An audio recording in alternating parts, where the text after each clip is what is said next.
So as we approach our last conversation of the afternoon, I have the pleasure to introduce Dr. Jeannina Smith for our last speaker, our keynote speaker of the afternoon. She's a professor of medicine.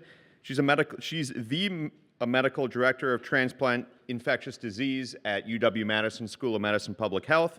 Two major comments that I see from her profile that I'm most interested in is that her research focuses on infectious disease and solid organ transplant, and she recently won a few years back the Dean's Teaching Award for her efforts at teaching, I believe it's immunology at the medical school level. Would that be? And infectious disease. So without further ado, I'll give her the stage, and are you hoping for an interactive audience? Yes, I'm hoping. Interactive audience, let's do this, okay? I'll be running mics, and we'll take care of some fun business today, okay? All right, you got the flash? Okay.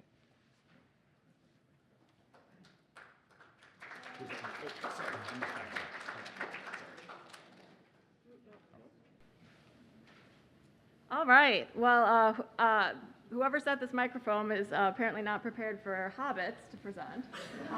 But I'm super excited to get the opportunity to talk to you about the interface between clinical infectious disease, persons who care for individuals with sepsis, and the microbiology team. And so I chose the title of Culture Shock, How the Microbiologist Can Be the Healthcare Team MVP in the Fight Against Sepsis. And when I'm in a room like that, let's see, there we go. First of all, I have no relevant financial relationships or ineligible companies to disclose, or talking about any unapproved uses of drugs or devices. So I had some goals in talking to Dr. Sturkel in meeting with you. Sepsis is obviously extraordinarily impactful in my practice, and so I wanted to discuss with you to a certain extent the epidemiology and impact of sepsis, examine some contributors to improve sepsis outcome, define the importance of a team-based approach to sepsis care, assess the importance of early diagnosis to contributors of sepsis, and gain improved understanding of the critical role that the microbiologist plays against sepsis. But entering this room, I feel a little bit like this. So I'm very similar in many ways, but not quite the same. And so when I talked to Dr. Sturkel about the goals for this, part of it was to recognize the incredibly important role of what you bring to the table, but also to give you a glimpse from my side of the bed, from the bedside, of what you do and how it impacts patients on a day-to-day basis. And because of that, I want you to come to the bedside with me. So this is Harold. Does anyone recognize? So meet Harold. Harold's a 75-year-old man, so though I'll tell you, Harold's face is famous because he has that remarkable cringe, no matter what his expression is. So he's gone around the world on that face as a meme. But this, in fact, is a real patient that I saw, a patient of mine. So he was 75. He had presented to his primary care provider's office, and at that time he was complaining of a new onset of some wheezing and cough. His primary care provider diagnosed him with COPD, and he was given a short course of oral steroids and levofloxacin. I want to make a note, when I teach the medical students, the residents, or I was also the fellowship program director for almost 10 years, I always say that you can quote them, ask them, that healthcare is a team sport. So along the bottom, I'm recording some members of the healthcare team. I didn't record important things like the persons who clean the clinics, turn over the rooms, but more patient-facing. But I think it's really impactful to consider this patient's care in regards to the whole healthcare team. All right, so Harold did initially seem to improve, but towards the end of his course of steroids, his wheezing and his shortness of breath actually worsened. In the coming months, he was seen frequently in his primary care office. He was placed on multiple additional escalating doses of steroids for his wheezing and his shortness of breath. One evening, Harold began to feel suddenly, acutely, and quite severely ill. He took himself to the emergency department, where he was noted to be febrile, he was tachycardic, and he was hypotensive. The team in the emergency department recognized signs of sepsis and obtained some stat blood cultures that were drawn in the ER. Knowing the respiratory problems that he had had, they also obtained a chest x-ray to seek the source of his sepsis, and he was immediately started on IV fluids and antimicrobials for community-acquired pneumonia. Harold had a new infiltrate on his chest x-ray. You can see next to the heart, this area that is, I can't use the mouse, but this area here should be black like air, and it's not, it's filled in, and that's the infiltrate on his chest imaging. His blood cultures very quickly also returned positive with a gram-negative rod, which was later speciated as an E. coli, which was pan-susceptible. After a rough night, by morning, Harold's blood pressures actually did improve, and his tachycardia had resolved, and after 3 days in the hospital, he was ready to go home with some oral antibiotics. About 6 weeks later, though, Harold had never really felt back to baseline. He had a bad night again and returned to the ER with fever and tachycardia. He was hypotensive again. This time, he also had a pulmonary infiltrate, but it was in a different place. This time, his blood cultures had a gram-negative rod again, but now it was identified as a Klebsiella with a very ugly resistance pattern, as you can see from this Kirby-Bauer plate. Luckily, the ICU team had been worried about resistance because of his very recent hospitalization and had chosen carbapenem therapy in the setting of his sepsis. This time, he remained hypotensive and required pressors for a few days before he began his road back to recovery. But over the next couple months, he was admitted to the hospital several more occasions with gram-negative sepsis, with bacteremia. He had the documented E. coli and the Klebsiella we knew about. He also had another episode of Enterobacter. And all of these were presumed to be secondary to pneumonia because of what we call migratory pulmonary infiltrates.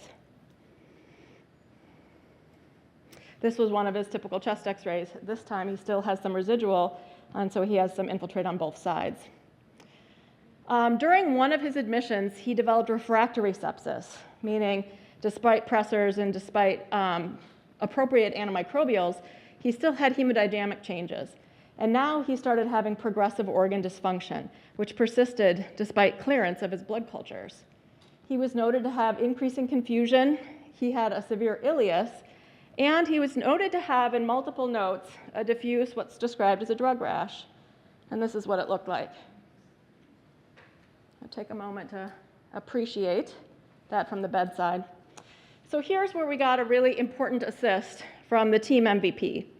So I don't want to take personal credit for this. I had a fabulous infectious disease fellow and a fabulous group of microbiologists who helped make this diagnosis. My infectious disease fellow, if you have worked with any of them, you might note that sometimes early in the training, one gets a lot of enthusiasm for a rare diagnosis. So this particular infectious disease fellow told me, Dr. Smith, I think the patient has a really rare diagnosis, told me. And I was like, oh, Dr. Nicholsauer, you're so cute. Yeah. What makes you think that? So he told me that during a lucid period, he had had a conversation with the patient in which the patient described this bucolic childhood where he lived on a farm in rural Tennessee and he would run through the pastures with bare feet.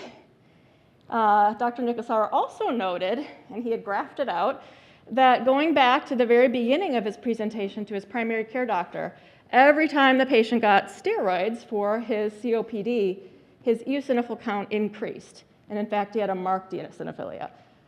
Well, steroids usually clinically melt eosinophils, no matter what they're from. They just go away, unless they're from this. And so this finding that the eosinophilia worsened was pretty compelling, and now I didn't think that my fellow was so cute anymore. I was very concerned. And because the patient was so critically ill, we went directly down to the microbiology lab. A sample from the patient's BAL, which was to look for bacterial pathogens and hadn't shown any, was still sitting, ready to be prepped for a slide. So we sat with the microbiologist who put a slide up, and I will never forget, Dr. Nicholsauer's body stiffened as he looked through the microscope, and he started to tremble, and the microbiologist looked and said, "Yup, this is what we saw." Okay. So I have to admit I am a little bit of a Harry Potter fan, and so I loved, and a bit of an ID nerd. So I loved this meme where they're talking about lectures on parasitology. So in this case, we've got Expecto strongyloides stercoralis. Okay. So our patient was then diagnosed with strongyloides hyperinfection syndrome. We tried to treat him very aggressively with ivermectin. We actually gave rectal ivermectin because, as I mentioned, he had an ileus, meaning his bowels weren't moving at all. But unfortunately, despite ivermectin, he passed 5 days later. So there's some important clinical clues that drug rash wasn't a drug rash at all. And if you go back, we call it a serpiginous rash. You can actually see the parasite making its way through the tissues, and that's why it has that spindly appearance. But that's pretty rare to see, whereas drug rashes are pretty common. The gram-negative recurrent sepsis was another clinical clue that our microbiologist was handing to us. So sometimes I also speak to my learners about forest medicine versus tree medicine. And what that means is we can treat the tree that's right in front of us, but ideally all of us want our loved ones and ourselves treated where someone takes a step back and looks at the whole forest. And I would say, I've been in practice for more than 30 years, that the problem I've observed over that time is that everyone in healthcare is getting squeezed and squeezed tighter and tighter so that the focus comes narrower and narrower. So it's just deal with that tree right in front of you. The hospitalist, is this something that has to happen in the hospital today? If not, push you out. And the problem comes in cases like this for Harold, that nobody was able to take that step back and say, wait a second, this may be the tree, I can treat this carbapenem-resistant organism, but what about the forest? And the forest here, we could have never had this diagnosis without the critical MVP assist of the microbiologist who helped us make this. Unfortunately, the final person on the team that I mentioned here is the pathologist, and this is tissue. He had a postmortem examination on every part of his body. His brain, his thyroid, his spleen was the worm, which is, I thought I had it highlighted here. There we go. There it is in the pathological tissue. Just as a reminder, strongyloides is one of the parasites you can acquire in the United States. So this story of his childhood running through rural Tennessee was telling. So the parasite lives in the soil, and it can penetrate intact skin, and often does on the skin of the foot. As it enters, it goes into the venous circulation up to the lungs where it is coughed up and swallowed. And then it can produce a low-level infection that can actually be lifelong. So here's an example. And so you may know that oven parasites of the stool is not a terribly helpful test because there's such low shedding until there's hyperinfection syndrome. What happens with hyperinfection syndrome is when the patient becomes immunocompromised. And in this case, how did this patient become immunocompromised? Steroids. Yeah, so the very thing, possibly the senescence of the immune system, so that means going to sleep. That happens to all of us as our immune systems get less strong with age. He had some wheezing and shortness of breath, got those repeated doses of steroids, which made him immunosuppressed. That allows the parasite to become the invasive form higher up in the bowel. So how we're getting that gram-negative sepsis is it's literally penetrating through the bowel, taking the gram-negatives with it into the bloodstream, and it can even cause gram-negative meningitis. So if you see gram-negative meningitis without neurosurgery, it is otherwise unheard of unless it's something like strongyloides hyperinfection syndrome that's bringing that gram-negative into the central nervous system in an adult. So that process, just a massive number of worms cross over.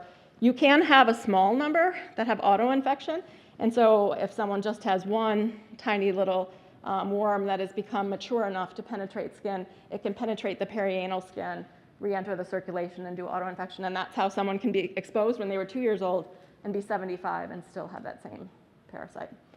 So unexplained eosinophilia is also a clue.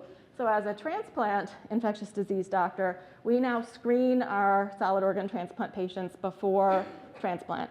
And there's a new UNOS regulation that for donors and recipients, we actually screen everybody in the US, even though it's a rare infection, because in the setting of transplant, it can be difficult to treat or fatal. So here's that autoinfection syndrome where the rhabditiform larvae penetrate the large intestine. Here's the distribution. I should also point out that as microbiologists, as well as clinical infectious disease doctors, we understand that these maps are changing, in part because of changes in populations, but also climate change is already having an impact. So we're seeing, for example, Lyme in areas of the country where we never saw it before. We're seeing endemic fungal infections. I usually say it's a super fun thing to train in infectious disease in Wisconsin, because if you come here, you could see Lyme and Babesia and Ehrlichia in the same patient, as you can see histo. And I always say, if you come to Wisconsin, you'll have a blast. Oh, yeah, so that's also been changing. But strongyloides is one of the infections that can be acquired here in the southern US. We're also seeing some Chagas disease, that's, while we're talking about parasites, acquired within Texas, so not so within the United States. All right, yes? Jeannina, just a quick question. If you go back to that map again. Yeah. So I'm an immunologist by training, and I'm curious if you overlaid allergy, would allergy overlay with the white areas, like given the fact that the Th2 response. Yeah, you make an up. incredibly compelling point. So many people believe that it's the lack of exposure to routine parasites in our day-to-day life that causes our immune response to get bored and decide to start attacking non-parasites. So obviously allergy, the eosinophil IgE response is intended for parasites and goes wrong when we have allergies. So good point. There's some really interesting cleanliness or sanitation hypothesis. My favorite is that your risk of allergies are reduced if when you grow up you have a dog or a brother. Sisters don't help. I have 2 sons, so I do relate to that. So just as kind of to put a recap on refreshing our knowledge about this, if I'm screening, serology is therefore the most sensitive test. So if you get one of your healthcare team members asking you, how should I assess if someone has a risk for strongyloides? It's not O and P, because there's so few, even with 3. It's not very helpful, but serology isn't generally, in the north, in places where you expect it to be positive, you could just presume. If pretest probability is really high, you just preemptively treat, and we actually can give a single dose of ivermectin for this. And as I say, I love the jokes here. They write themselves for ivermectin. Doctor, you took ivermectin. What makes you say that? I thought about it, but I decided against it for today's hairstyles. So this case, I brought it to you because it has some important lessons to me. In general, as I say, medicine and sepsis in particular is a team sport. Correct microbiologic diagnosis is absolutely critical to solving sepsis. We cannot do it without you. And that's what makes the microbiologist the MVP here. So you've heard some of this clearly by your excellent answering of the Cahoots questions. So I'm not going to spend too much time belaboring, but sepsis is incredibly important. I'm a clinician, and I have to tell you, I am absolutely in love with taking care of patients. And I want the absolute best for them. And I think about medicine this way, that like when I see what's happening with a patient, if it's something that like I would be upset if that happened to my loved one, then like I have to be upset for the patient. And so sepsis is dangerous, and the care of these patients is absolutely critical. It's fast, it's hard. It's the leading cause of death in US hospitals where I work. 1.7 million deaths, more than 18,000 children die of sepsis in our US hospitals every year. 350,000 deaths from sepsis annually. 1 death every 90 seconds, which is more than breast, prostate, and colon cancer combined. And it is responsible for 1 in 3 hospital deaths. And this is the most up-to-date evidence from the CDC just published. It's expensive. It's the #1 expensive reason for hospitalization. Cost per stay, $18,000 to $20,000. And if a patient's in septic shock, that's $40,000 to $50,000. And I see more. But I have to admit, that's not as important to me as the impact on survivors. So even people who don't die of sepsis have significantly changed the rest of their life. They have a high rate of readmissions, so it's the leading cause of hospital readmission, and about 20% of those success stories, people who go home, come back within 30 days. It's the leading cause of amputations, average 38 amputations per day in the United States. And increasingly, we're recognizing a post-sepsis syndrome. So up to 50% of survivors will have post-sepsis syndromes. Many of them have long-term physical, cognitive, and psychological effects, including terrible complex PTSD from having been in the ICU. They're often tied to a bed. They're aware enough to have a sense for what's going on, and it's scary. They have tubes in their throat and lines everywhere that are painful. And though, of course, we are all doing it to save their life, you can imagine that that leaves scars that we can't see. We know that persons who've experienced sepsis have an increased risk of cognitive impairment for the rest of their life. They have a shortened life expectancy, and they have impaired quality of life compared to others. After they leave the hospital, especially in this setting of our healthcare system, having widening cracks, the caregivers are also the ones who are expected to step up. So there's a huge caregiver burden once we discharge patients to home that also has an impact on families. So thinking about sepsis is interesting, especially I love having an immunologist in the audience because it's not simple. Immunology is still something that I work so hard to wrap my mind around. It is part of, indeed, what we teach the medical students. But sepsis is both a hyper and a hypo-inflammatory response. And the reason why I put this here to talk about is thinking about the epidemiology of sepsis. It's interesting that things that impair immune response can obviously put someone at risk for sepsis, but it is often the hyper immune response that is the most damaging. So it's a combination, really. But what wins out is certainly the extremes of age. So age is one of the most important risk factors for sepsis.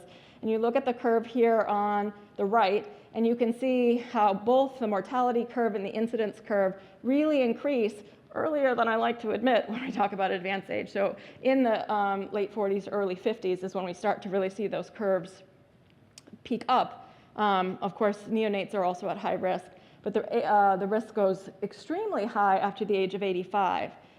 There's also gender disparity. Men are more likely to not only have sepsis, but die from sepsis.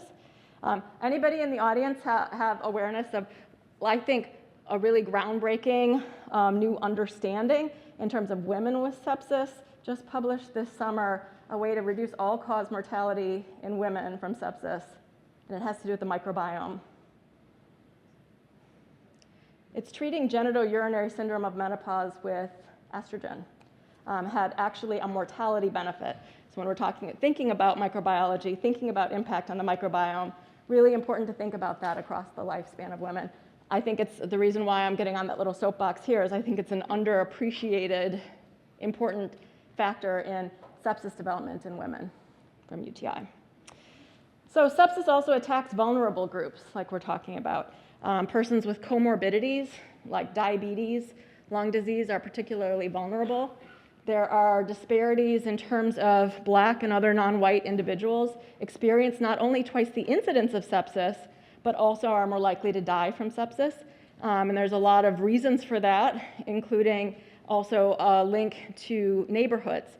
So if you live in a disadvantaged neighborhood, either from poverty or we're Wisconsin, there's a lot of rural areas where when you think about the time that it takes to get from your house while you're ill to an emergency department to get assessed, now an understaffed emergency department, now an emergency department that's closed down and you have to go even further, you can see why that increases the risk of dying from sepsis 30 to 40%.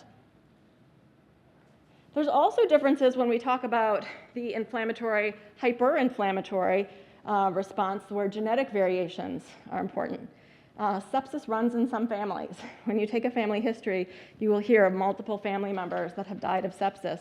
There are certain genetic polymorphisms that increase that risk, including a TLR mutation. They not only have more death, but also more organ dysfunction when they have sepsis. And then very pertinent to me is our iatrogenic risk. So my patients, I'm specifically holding, as we say, putting a boot on the neck of their T cells. We're making it so that their T cells can't recognize and can't fight new pathogens, so that they don't recognize their organ transplant as foreign and fight it. But that led to when a new pathogen took over recently. I think some of us know about that one.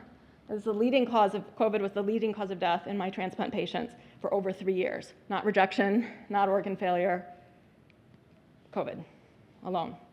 So I take that seriously to respect the sacrifice of my patients. There's also pathogen-specific risk factors that we think about. So I think inoculum is an underappreciated factor.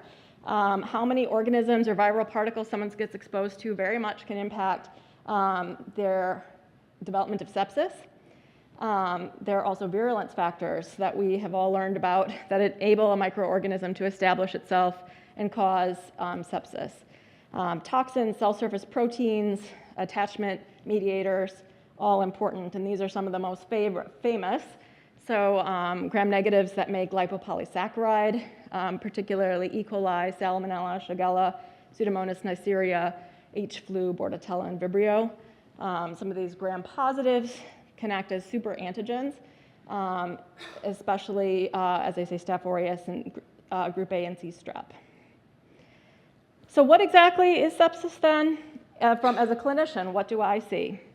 So the definition from Sepsis 3 is a life-threatening organ dysfunction that is caused by a dysregulated host immune response to infection. So the infection can be either suspected or proven, and the organ dysfunction can include many organs of the body. So how do I see that manifest at the bedside? Hypoxemia, respiratory failure. I will come to a patient's room and I'll see that their respiratory rate is in the 40s. They're using all the accessory muscles of their lungs. Their abdomen is paradoxically contracting because they're trying to work so hard to get in air. Cardiovascular, they may be hypotensive, and I'll show you some signs that we can see that, as well as just checking the blood pressure. They may have hepatic dysfunction, bilirubin elevation, so you can come in and they have icterus of their eyes, coagulation abnormalities, either disseminated intravascular coagulation, where they're both bleeding and clotting at the same time, can be evident. Rising creatinine with decreased urinary output, and then really prominently the neurologic dysfunction, which is the confusion, lethargy, and coma. The top sites of infection are lungs, so pneumonia is the most common cause of sepsis. UTI, intra-abdominal, and skin follow it. And then the ones where we can't figure it out so easily are the ones where we really have to put our extra full court press to help our patients. What are some of the things that I look for clinically? So I like this acronym of TIME. So thinking about temperature.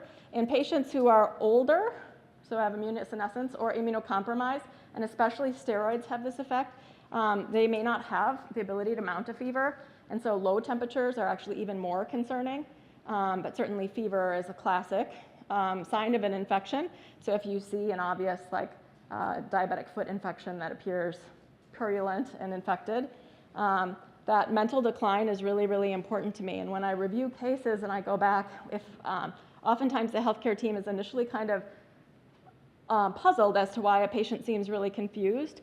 But if a patient is not thinking like they normally do, that really gets the hairs on my arm up that this is maybe sepsis and I need to worry. And then even extremely ill. So ask any bedside clinician to tell you how scared we get when a patient says, I feel like I might die. They often know better, and I just got chills just saying it because that sense of impending doom is terrifying and should make you look for sepsis. Sepsis has a typical progression, and how fast it moves very much depends upon the host, the individual, the patient, and the pathogen. So it often starts with symptoms of an infection, and then as the body becomes dysregulated and has inflammation, all the way to septic shock. So the important thing for us to think about as healthcare providers is if this is inexorable, if it happens no matter what, then we support the patient, but there's no intervention that matters. That's not the case. The earlier we detect this along that course, we can arrest it and prevent all of the downhill bad effects afterwards. So stage 1 sepsis is definitely the easiest to treat, but it's really difficult to detect. And importantly, it's really difficult to distinguish the patients who are going to go on to a terrible course of septic shock, and those that might get over this on their own, maybe even without antibiotics.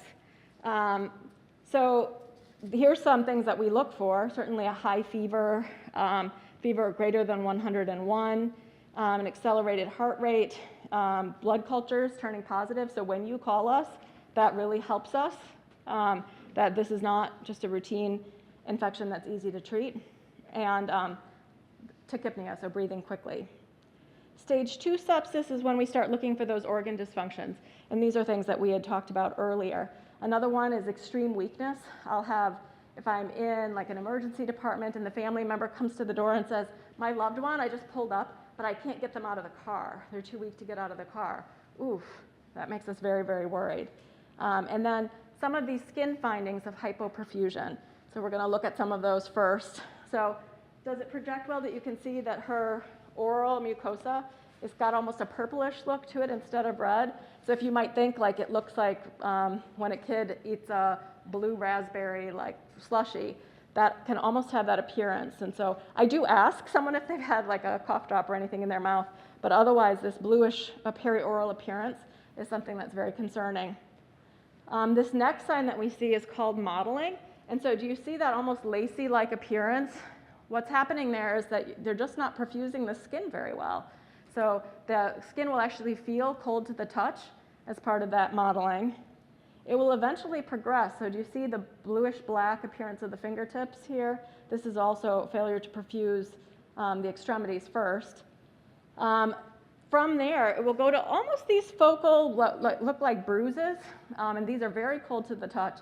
These are ischemic, and sometimes they actually necrotic areas on the skin. And here's an example side to side of that, both of those processes occurring. On the right, the legs normally perfused. On the left, you can see the mottling, but then almost those ischemic areas at the knees. And then here's a purple earlobe, which I also look for as a sensitive indicator. As these progress to septic shock, we will see a drop in the blood pressure prominently. And this is where some of the really dangerous things like stroke, kidney or liver failure, respiratory failure, heart failure, or sudden death do occur. As the body is ischemic, they may be releasing potassium and other things that are very dangerous. And we sometimes see people lose their heart rate. And this is the point where lactate can be very helpful, because as we're seeing that ischemia on the skin, that's when the lab lactate, of course, because you have lactic acid from your ischemic respirations, is starting to build up. A subset of sepsis that goes on to true septic shock, it's even worse. And those are patients who, even though we give them a lot of fluids back, we actually can't keep their blood pressure up even at that point. And we need pressors or medications that clamp down the blood vessels and cause the blood pressure to come up chemically. And so lactate levels greater than 2 tell us about that tissue hypoxia, and then a need to use pressor medications to maintain a blood pressure, a mean arterial pressure of 65. That's like a half between the systolic and diastolic. So it's not as easy as it seems to sort out just infection versus sepsis. So sorting out those who only have an infection is actually really clinically important, but there has never been, nor will there ever be, a perfect approach. So clinicians do use screening tools. I'm happy to share the slides with you. I have one, but it's very like, they almost seem researchy and arbitrary. Have you heard of things like QSOFA scores? Those have fallen out of favor for some new scores. But the truth is that none of those have been perfect. There are some labs that we've worked on. So you've probably heard of procalcitonin. That's sort of fallen out of favor for sepsis, but seems like it might be a little more valuable for helping us know when we can stop antibiotics. And that's something we're always working towards. There's a new lab test that looks at, uses AI to look at the deformability of white cells. And in the preliminary study, it looks great. I've lived long enough to say that some of these things often look great in preliminary studies, but I like to see them once they've hit prime time. So the jury's still out on those. So we're at a great time to talk about sepsis because the Surviving Sepsis campaign just released on March 23rd their guidelines in their critical care medicine. So what are some shifts that we see? So they're moving towards what they call precision sepsis care. And overarching the theme here is a balance. So they say act early, but be more precise. And this is where the microbiology lab really steps in as our most valuable player here, because I need to act early. I need that information as soon as I can possibly get it. You guys did great on answering questions about how dangerous it is, even an hour delay. But at the same time, I think we're getting increasing understanding of the collateral damage that antibiotics do.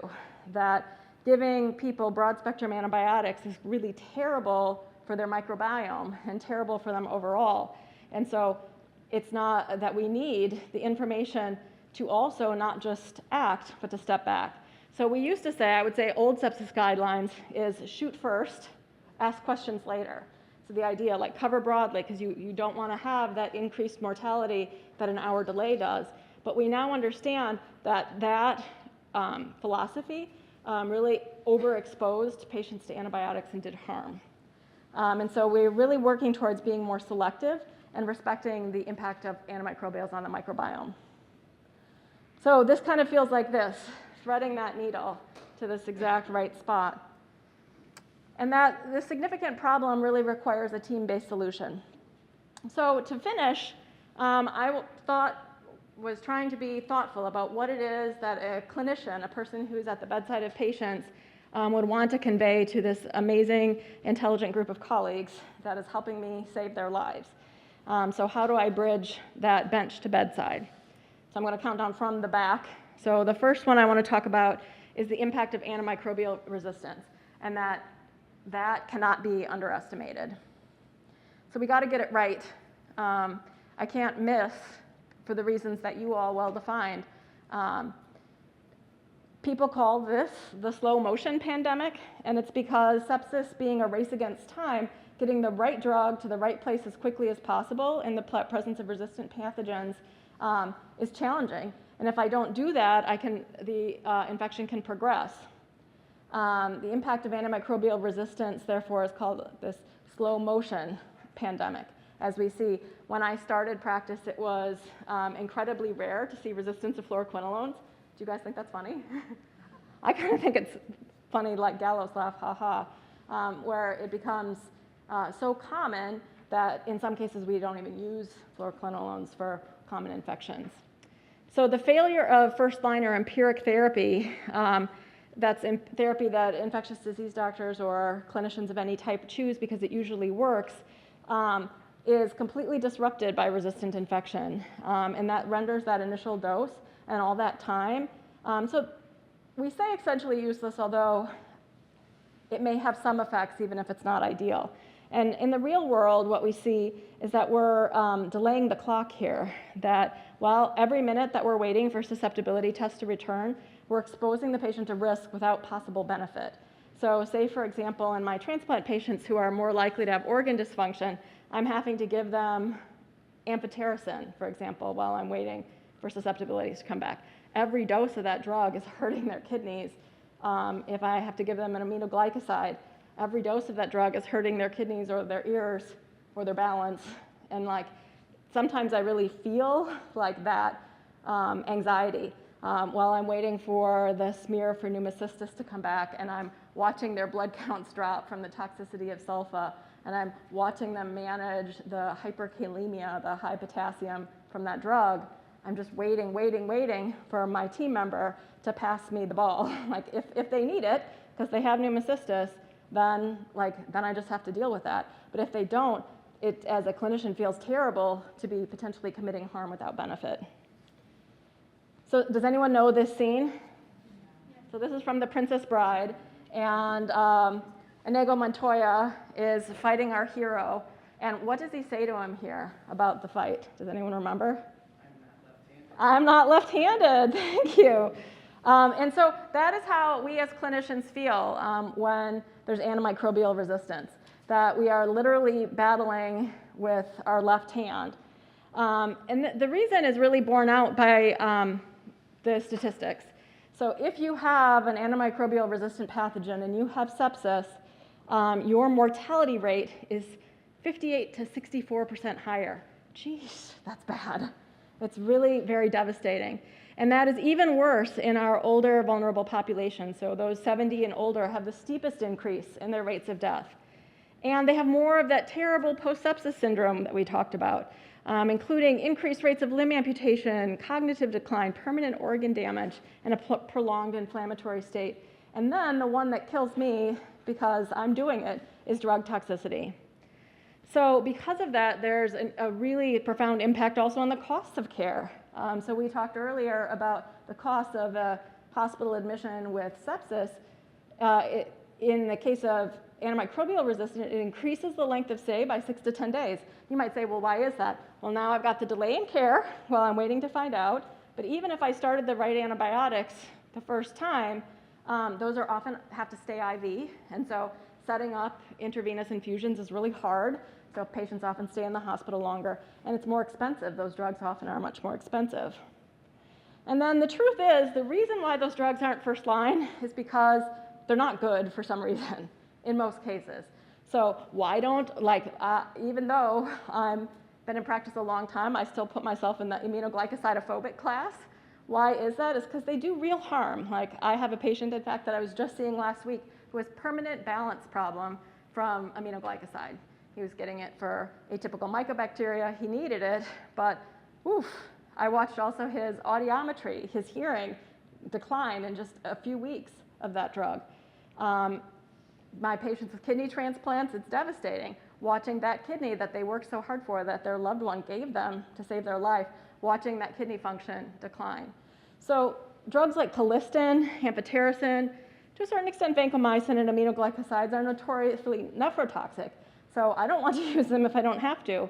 Other drugs can be hepatotoxic, or I can't tell you the number of times that I've seen patients who were sharp and with it when they came in now be confused and perhaps even hallucinating because of drugs like cefepime. And so there is quite a toxicity trade-off with antimicrobial resistance. So how can the lab help? So sometimes I need to call you. I need to say, I have this terrible looking bacteria, I need to treat it, and we need to get expanded susceptibility results. And so when you get that call, we're not just trying to be a pain in the butt, although we are, but there's a reason behind it, and sometimes I'm trying my very best to thread that needle for that patient, trying to avoid that nephrotoxic agent and use something else, trying to MacGyver together with bubble gum and a paper clip, something that's going to be safest for the patient. And I also think this is the role where rapid diagnostics can be very helpful. So when we start having those genotypes come back that are suggesting drug resistance early, then I don't have that period of time where I'm giving a drug and I don't even know that I'm helping them. Sometimes standard susceptibility testing isn't enough. And so again, we might need a broader panel. And we understand, I think that I wish every doctor, I really wish every doctor could come to the microlab and see the hard work that you do. Our infectious disease fellows, as part of our training, we come to the microlab, and I never ever looked at ordering a lab the same. In fact, my ex-husband is a cardiac surgeon, and he tried to order fungal blood cultures in a totally inappropriate setting once, and I got super mad at him because I was like, do you know how much work those techs do for fungal blood cultures? You don't need it. I was like, what fungus are you looking for? And he was like, Candida, and I was like, that grows on regular blood cultures. So we do understand, and I think that mutual understanding really helps to do the best for our patients. I think rapid molecular diagnostics, including some direct blood from identification and molecular panels that identify pathogens and resistance genes, can be extremely exciting. I understand that it's not available everywhere, but I do think that this will change the future of sepsis care. The last thing is, as sad as it is, because you guys are microbiologists and you're so good and you're so wonderful, but sometimes to a clinician, the name of the organism matters less to us than that susceptibility profile. So that's the reason that's like for an ID doctor, knowing the name may help us predict the susceptibility profile. But as we move forward, I think the drug resistance is really what we need to know right away. For example, I love when we get the MEK-A testing back. It really helps me not only make sure that we're treating the patient the best, but also reduce harm. There's actually, since we're always dealing with hospital administrators, important to note economic return of investment. So if you get an early diagnosis, the cost-saving potential is quite extreme. So first of all, every patient that you prevent from going on to sepsis, that's one of the problems. They're never going to know that that was what their future was. But we know, statistically, that we're preventing that. And so rapid molecular tests may be expensive up front, but if they reduce the duration of these expensive broad-spectrum therapies, if they shorten the time to the correct treatment or decrease the total number of hospital days, they do reduce costs overall. It is very hard to convince, I think, the administrative type to see things that way. Sorry if any of you are administrators. Maybe sorry, not sorry. So from a microbiologist and an ID doctor, the numbers on investment for expensive rapid test platforms seem negligible compared to the cost of $20,000 extra 5-day stay in the ICU. Just saying. The next point is that diagnostic stewardship trumps antimicrobial stewardship. So that seems like a painful thing for an ID doctor to say, but I have to say it's the truth. So what do I mean by that? So diagnostic stewardship is saying, don't get that test. Antimicrobial stewardship is don't use that medicine. So I'm going to give you a scenario. So let's say a certain transplant surgeon is very famous for walking around on rounds and bringing a sample cup with him and taking cultures off old drains. I'm just saying, like, theoretically, there could be someone like that, right? So what would be better for me as the ID doctor to say each time, no, you don't need a carbapenem because there was a resistant gram-negative in that drain? Or would it be better to say, you can't send cultures off old drains? Just like think about this. Yeah, so if we're careful about diagnostic stewardship, let's say a bigger fight that we have all the time, there's good data that the biggest overuse of antibiotics in the hospital is treating what? Yeah, well, you're on the right track. So asymptomatic bacteriuria. So asymptomatic bacteria, people love to send urine cultures and then have a confirmation bias that like, oh, this patient is having this problem because of this positive culture. Now, ignoring the fact that 80% of older women are going to have bacteria. So asymptomatic bacteria, great studies that show us that that is responsible for the majority of antimicrobial misuse in the hospital. So let's say that we couldn't send urine cultures unless someone had symptoms. So now you don't have that data, right? And part of it is the fractured nature of healthcare. When I was a first-year ID fellow, when I was a resident, we didn't have duty hour restrictions yet. And so I would be personally taking care of that person, sometimes for 47, 50 hours straight, and then go home for 8 hours and come back. My first week as an ID fellow, I worked 120 hours in the hospital. You might imagine how much time was left at the end.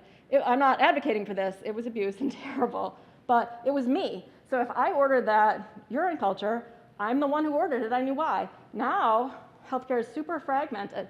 So the person who ordered that at night is not going to be the person who sees the results the next day or the day after. So they're like, well, I don't know why Jeannina ordered that. She must have done it for a good reason.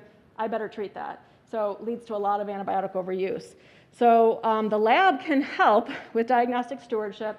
I think obviously you need buy-in from clinicians, but I think we can all work together to say we shouldn't send cultures that are not helpful. We shouldn't skin swab wounds. We shouldn't send cultures off old drains. There's a variety of ways in which the lab, you are professionals and your advice can really have an impact. And so if it was getting it right in the first case, not getting it wrong is true here. Some things that can help are rapid diagnostics, and some others that are facilitating aggressive de-escalation because each day of inappropriate antibiotics matter. They matter because of selection for resistant pathogens, but also altering the microbiome and increasing the risk of multi-drug resistant organisms. Things like C. diff, long-term dysbiosis, are all critical. And we see that because of the risk of subsequent sepsis. So this is a delayed death toll that we never make note of. But if we gave broad spectrum antibiotics for a long time to a patient, we altered their microbiome, now they have resistant pathogens, they come back at one of those frequent rehospitalizations we talked about, and now they have a 65% higher risk of developing a new case of sepsis within 90 days. This is a way that not doing the wrong thing really helps. This is a confession as part of this. So we're talking all about these diagnostics. I'm old, I'm an old dog, and I'm a little skeptical of new tricks. And I have to admit to you that we as clinicians are also having some growing pains with some of these highly sensitive molecular panels. Like, I knew what it meant when you gave me colony forming units on a BAL. Like, I knew what that meant. I don't know what it means when the PCR is positive in every case. There are some things that are always a true pathogen, okay, but for many things that can be colonizers, boy, I think that microbiology and your expertise and clinical expertise, we need to come together and give some more guidance. And one of the reasons, things as we mentioned, asymptomatic bacteriuria, one of my old mentees is a ID pharmacist, and he came up with this term. His paper is on the bottom here. His name is Jason Pogue, asymptomatic bactispudia. So also when we're doing all these screens from tracheal bronchial secretions or even BALs, up to 90% of tracheostomy patients will have a positive bactispudia. And interpretation of that is challenging, right? It's really clinically challenging. And in the era of these highly sensitive molecular panels, we need a partnership to know what to make of the noise. And this is some of the filtering. Just to watch time here, I want to highlight in particular this centerpiece, the Sayadate steno. So I love this paper, and I think it's so motivational, and I need you guys to hear about it. So Stenotrophomonas multifilia is a really common agent of asymptomatic bactispudia. And this group of diagnostic stewardship, including microbiology, that called their paper Sayadate steno, put a microbiology note that most times this Stenotrophomonas is not causing illness, and to consider that in the setting of care of an ICU patient. Just putting that note in, no treatment of Stenotrophomonas was observed in 23% before the note was in, whereas 78% post that little note nudge. When you compared those groups, there were no differences in secondary outcomes. That to me suggests sure wasn't causing it because you stopped treating it and the patients didn't do worse. In fact, they did better. So you look at antibiotic-associated adverse events, 76% of patients who got antibiotics when they didn't need it developed things like fluid overload, hyponatremia, and elevated serum creatinine. When you adjust it, there was an 11-fold increased odds of no treatment because of the nudge from you that said, hey guys, maybe that doesn't need to be treated. For the first example, I just saw a transplant patient. So when a transplant donor passes and then gives their organ, only one person is allowed anonymous review of their medical chart. So like I can't see the medical chart of a donor. So it has to be rumor-based. So someone calls me and says, we heard that the donor had, so in this case, they told me, we heard this donor had MRSA bacteremia. And I was like, whoa, that's a big deal. I need to hear more about this. And that was in the chart. Then I saw in the chart that the patient had had MSSA bacteremia. And I was like, well, pretty important to know the difference because now we're giving full dose vancomycin to someone with a fresh kidney transplant. I gotta know, right? Finally, after 4 days on full dose vancomycin, the donor chart, we were able to find out it was a single coag negative staph out of 4 blood cultures. So yeah. So you would like to think that all clinicians know the significance of that, but they don't. So when you say something like coag negative staph and 1 blood culture, this kind of nudge comment, most times you would hope that everyone knows that anyway, but for those times when they don't, like my patient last week, we can really make a big difference. Does that make sense? Yeah. All right. So the next point that I would want you to understand from me is that when the going gets really tough, you are our Obi-Wan. So in this scene, maybe my movie buff there can help me. What is Princess Leia saying here? Help me, Obi-Wan, you're my only hope. That's right. You're my only hope. So what do I mean by that? I want you to think about the patient in our first case, right? So also as a teacher of infectious disease doctors, our specialty board's failure rate is the second highest, right behind EP cardiology. And yet, ID doctors were kind of eggheads and nerds, and like, so how is this possible? Our boards are super hard. and they're super obscure, and they ask questions about like Japanese encephalitis and a person who has risk factors for like all kinds of crazy infections. And why is that? It's not like, so my medicine boards, the questions are things that you know because you practice it, whereas I get asked on the ID boards about things I don't ever intend to see, that I think I will never see. And so when I was rationalizing this as a teacher to my infectious disease fellows, the reason is that if the ID doctor doesn't know, no one's going to know, right? So we are their last hope. But you are our last hope too. So without that microbiologist that helped us look through the microscope, we could have never found the strongyloides, right? And I've had other cases. In fact, Dr. Sturkel's mentor, I remember quite well, a young man who was very ill, had very abnormal inflammatory markers, had seen 18 other doctors, had some inflamed lymph nodes in the abdomen, but just had weakened. His wife told me that he couldn't play with the kids anymore. He'd come home from work and just be straight on the couch, whereas he previously was, I said to him, this reflects my age, he said he was super active, and I said, you mean like P90X? And he was like, no, the people who did P90X were jealous of me, okay? And this is just dramatic over the course of 4 years. So I went to her mentor, Dr. Reed, and I said, we got these samples, so I got a surgeon to biopsy these lymph nodes, and they were growing some like weird cyanobacteria or something. I didn't believe it. So I said, Dr. Reed, I'm desperate. This person is desperately ill. They have something wrong. I don't know what it is. Please help me figure it out. And he said, we have some molecular testing that we're just trialing. Can we try it? And I said, please do something. He called me a few days later, joy in his voice, and he said, 99% sequence homology to Trophaemular Whippleii. Okay, so that's Whipple's disease. The patient had the dreaded albino zebra. So Whipple's disease is something that's so rare that we tell clinicians, if you see it once in your career, stop looking, because you will never see it again. Yet it is 100% fatal without treatment. And so I treated him. He was super well. I don't do social media with patients, by the way, but he still sent me a message. He found me to send me a picture of him out in the yard playing with his children, perfectly well. He was cured, but only because of that partnership, right? Only because the microbiologist helped me. I didn't make that diagnosis myself. This was a team, right? And so when things are really rough, you are our OB1, you're our hope.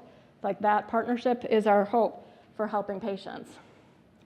And this is pertinent to sepsis because we are now seeing an increased rate of culture-negative sepsis. Can be as many as 30 to 50%.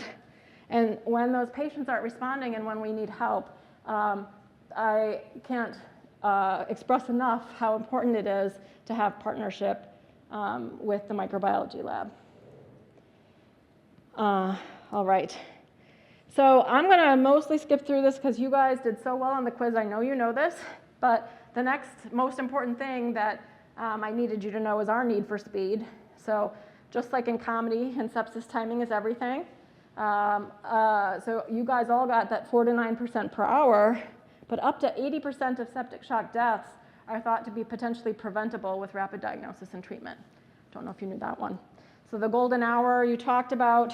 So finally, I want to know, as in conclusion, how much we appreciate you, how much you do for our patients.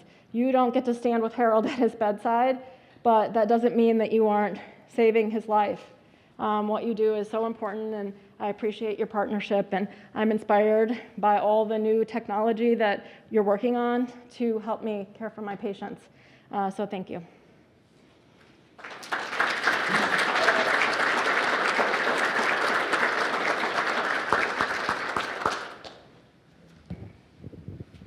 So we do have about 10 or 15 minutes to pose some questions if the audience is interested.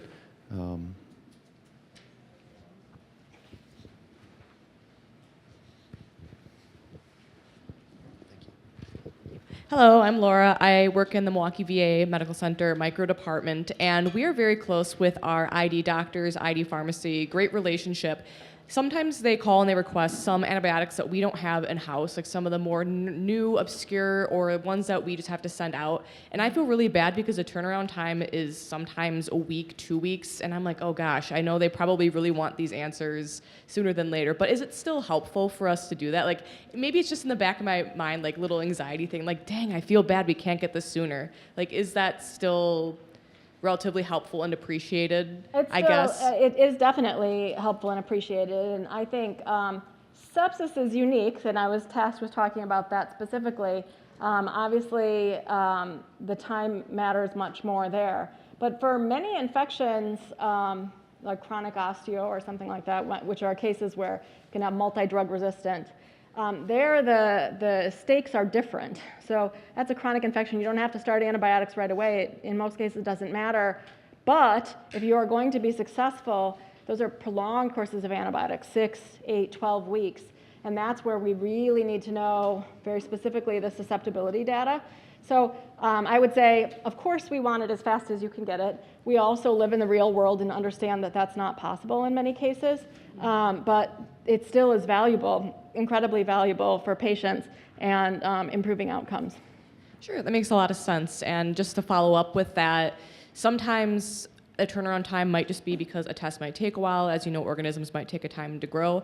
Some of our vendors, if you will, are more reliable than others. So if we were ever in contracting talks, would that be something that would be of interest? Like, hey, actually, this vendor isn't as reliable getting results. Sometimes they make errors. Sometimes their testing takes a little bit longer. So if we were ever looking to improve your patient outcomes, would that be something that we would want to push, like the cost effectiveness versus the treatment turnaround time effectiveness? Absolutely. Like, should we go to bat for you on that, I guess?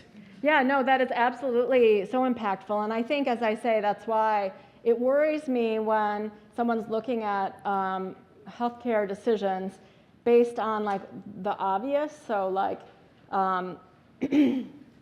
this drug or this test costs this much, or this vendor charges this much, and doesn't look at like, well, if it takes 2 extra days and they're going to be on an expensive antimicrobial in the ICU while we're waiting, like for your system, it's much more expensive to delay than it is to go with the more reliable, quicker vendor. So those are like, that's the part that while we're doing those negotiations, that's why we need all members of the team to be stakeholders here. We can be grouchy on your behalf. Yes. Happy to do so. All right, thank you, appreciate it. A good advocate, you know, and that's, again, when there's hard medical decisions to be made, I always do say to myself, like, what do I want for my brother? What do I want for my son? And like, I have an absolute obligation to treat my patients as well as I want them treated. And if it's something that would make me mad on behalf of my son, then it makes me mad on behalf of my patient. So it isn't being grouchy, it's advocating, and like that's what all of our patients need. All right, thank you. It makes me feel better because I'm like, dang, a 2-week turnaround. I feel bad, but that's the best I can do right now. Yeah. All right, thank you. I mean, we understand, like, and some of these are for rare, unusual situations. And I think, again, that is something that is for the patient that doesn't fit into an easy mold. That's when we really do need our advocacy.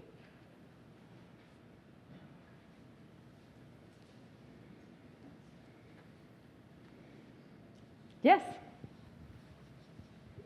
Thanks for keeping the bar so high.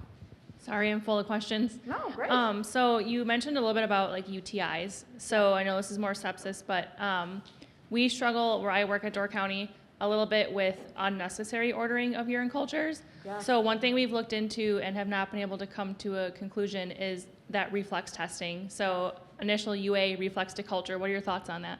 I think that's great. I agree with you.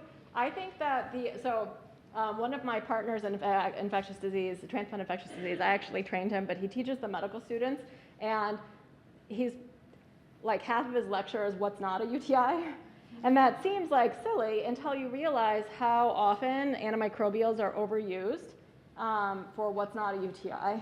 So I think so much so that like when we put up his pictures, the students laugh and they're like, he gives them a case that is actually obviously severe urosepsis, and like none of the students want to say to him, I think that's urosepsis, because they, in any case, I think we're way over treating asymptomatic bacteria. I think we are way doing harm.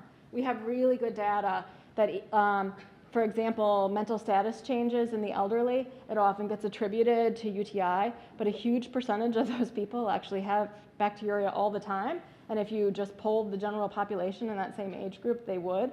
And so we're falsely reassuring that, like, oh yes, they have a UTI, that must be what's causing it, when in fact they're dehydrated, or they started a new medication, or some other reason. And it actually prevents them from getting the right care of figuring out what's really going on. And so I absolutely agree with you with reflex testing. I would love to go a step further, which is actually that in order to order the test, they have to document what the symptoms are. Because, like, just to be clear, stinky urine, cloudy urine, incontinence, what are some of the other common mental status changes in the elderly? None of those are symptoms of UTI. So if we actually, I think that this increasing movement towards understanding the power of diagnostic stewardship, like anything we can do to support that, we should. Because we're doing harm. We're doing harm. So a follow-up to that, I guess our issue is we can't get our physicians to agree on criteria for that reflex. What do you think is an appropriate criteria? Like what? Like a positive UA? On your UA, yeah. I mean, I think it is challenging for like just a reflex because some of it does depend on symptoms. I mean, certainly, why don't I turn this out? What are some of you who are limiting using for reflex? WBCs greater than Yeah.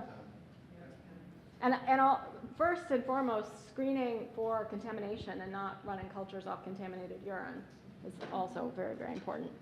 It's actually the first thing I look at to see, was the sample expected to be decent? Anybody else have another cutoff? We're similar, white cells greater than 10, black. Oh, sorry. Yeah, we do white cells greater than 10, but epithelials less than moderate. And bacteria presence has no bearing on our criteria. Yeah, very good. Yes. Great question, so important.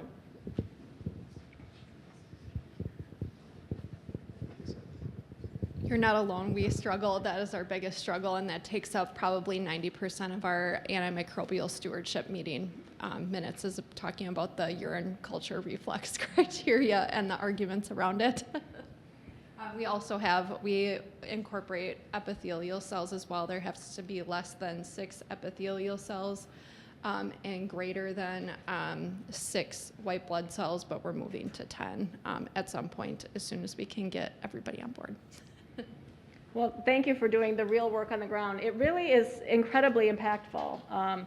I have seen, like, again, if I'm being your bridge from the bench to the bedside, I have seen more than a few patients who get referred to infectious disease clinic for recurrent urinary tract infections or worse, severe C. diff. And I will say to them, what symptoms did you have? And they'll be like, well, I didn't have any symptoms. They told me I had a UTI. And one of the women that I saw recently, I was seeing her for fecal microbiota transplant for her severe refractory C. diff that couldn't get controlled.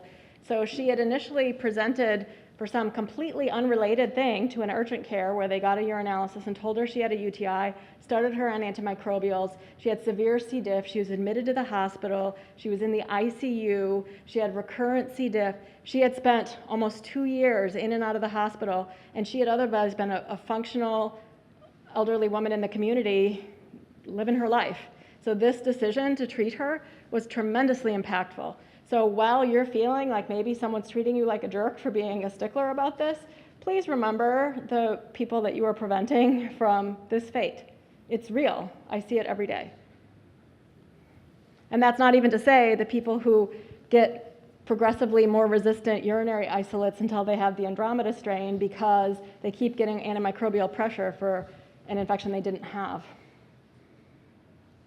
Whereas using vaginal estrogen for genitourinary syndrome of menopause is the most impactful in terms of change in the not only the microbiota of the genitourinary tract, but risk for UTI and sepsis and reduction of antimicrobials and mortality benefit. And people are like, of course, not wanting to talk to older women about that. And so that doesn't get mentioned, but lots of antibiotics. It's something that's worth advocacy.